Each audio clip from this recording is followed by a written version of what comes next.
حمزه خان بابا وای چتی پشان پنجو کې دا پورتا اسمان منیسا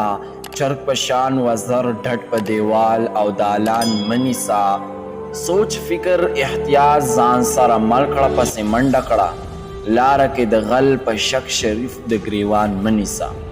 او کاڼي د کمال به د هنر په سین کې مومې سترګې معجزو ته په طرف د اسمان منیسا دلته د جندون هر لحظه به غنیمت ګڼې دلته کې په زړه کې بې بنیاده ارمان منیسا ته د خپل همت ته گردش ورکړه ځان خپل په مکان کړه څه امکان د زمان منیسا تاوان دې زما دل کړو د وحشت د حده تېره شوې نور خو بې وسۍ زما شلېدلې ګریوان منیسا